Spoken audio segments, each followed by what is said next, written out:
2013 was frankly more business as usual for the New England Patriots. Win 10 or more games, check. Win the AFC East, check. Make it to the AFC Championship game, check. Lose in the AFC Championship game, check. They finished 12 and 4, won their division, lost in Denver in the AFC Championship game.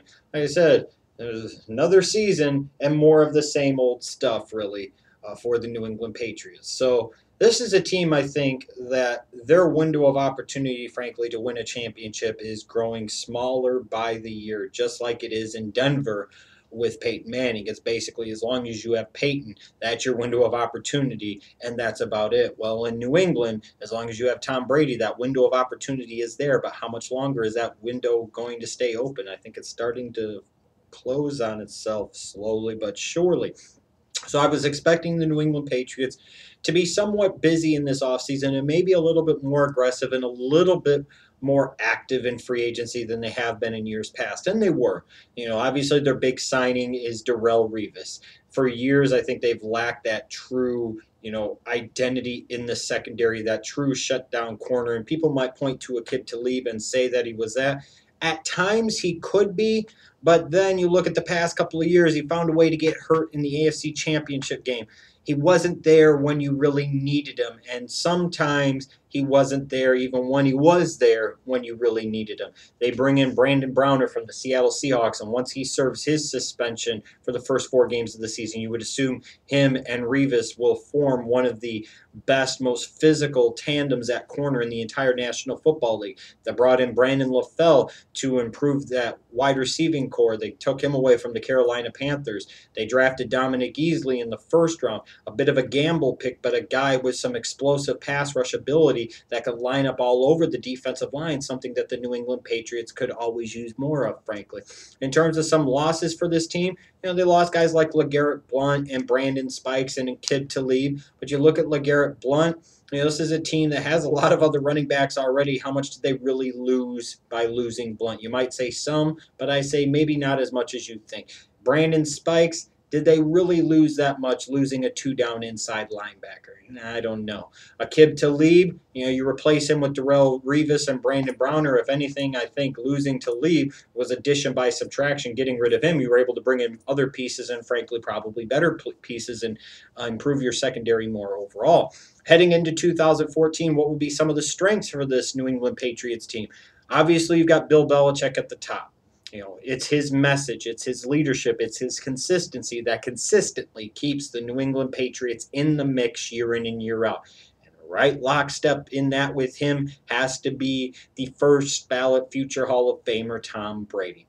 He is the identity. He is the franchise. And as long as you have Tom Brady, even though he didn't have the greatest 2013 compared to some other years of recent times in his career, this is still a Tom Brady that you feel like if the things line up right and the cards play out right, you could still win a Super Bowl championship with a Tom Brady. I also look at this team's pass rush. I think it was something that was very improved in 2013, and with an addition of a guy like a Dominique Easley, if he's able to play and be productive, I would expect the pass rush to be improved even more in 2014 and really be a strength of this defense. Something they had really lacked for many years in New England was a dominant pass rush out of that front four, and I think they're going to get that this upcoming season. And I look at the depth at running back. For years, the New England Patriots really struggled with having a physical identity on offense. But now you've got guys like Ridley and Vereen. Yes, you lose LeGarrette Blount, but you bring in a guy like a James White. They still have a lot of guys that can go.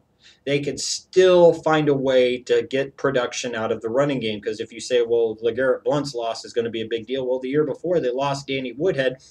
And frankly, their running back core didn't skip a beat. In fact, I think it got even better. So they're still very deep at running back, which is a great way to protect Tom Brady in that offense. Now, in terms of some question marks, I still question whether they have enough pieces in the wide receiving core. And I was also really surprised to see that they didn't address tight end early in the draft because, Gronk is Gronk. But that goes both good and bad. When he's healthy and he's on the field, he is a premier tight end in the National Football League. Make no mistake about it.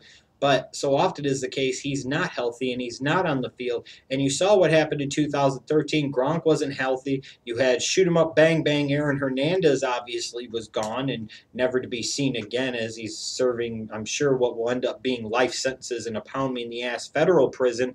I was surprised to see they didn't do more to address that weakness that was once a big strength of their offense, and a real key part of their offense was their ability to cause all types of matchup nightmares for opposing defenses with those two explosive tight ends.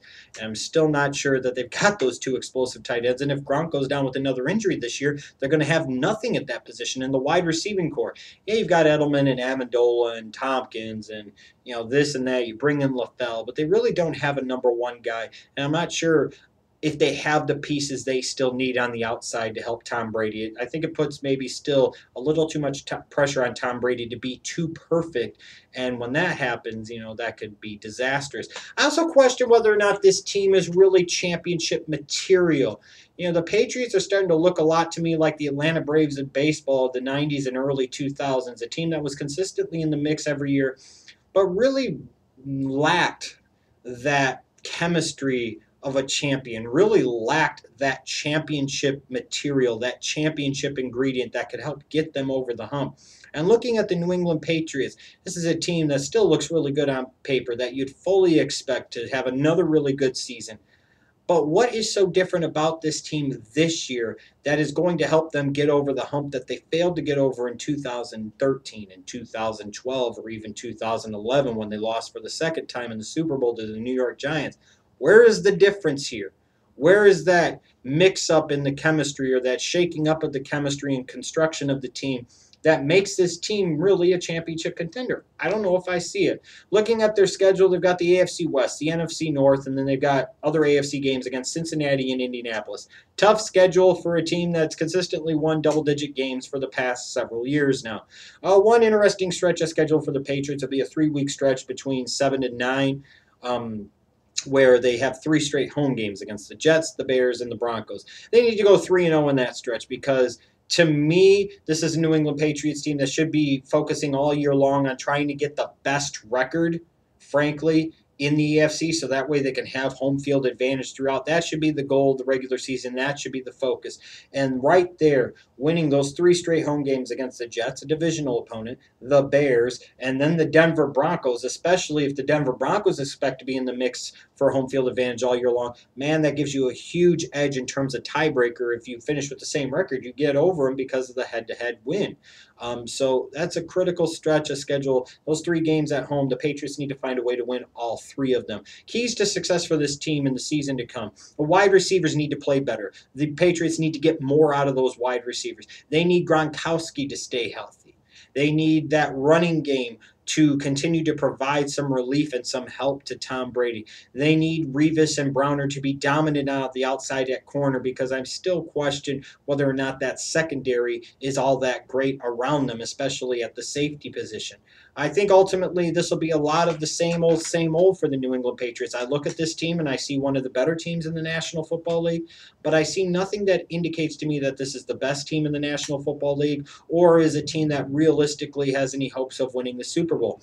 I expect them to maybe win 12 games, perhaps even 13, kind of run away and hide with the AFC East and perhaps have home field advantage throughout the AFC playoffs, but somehow still find a way to come up short when all is said and done.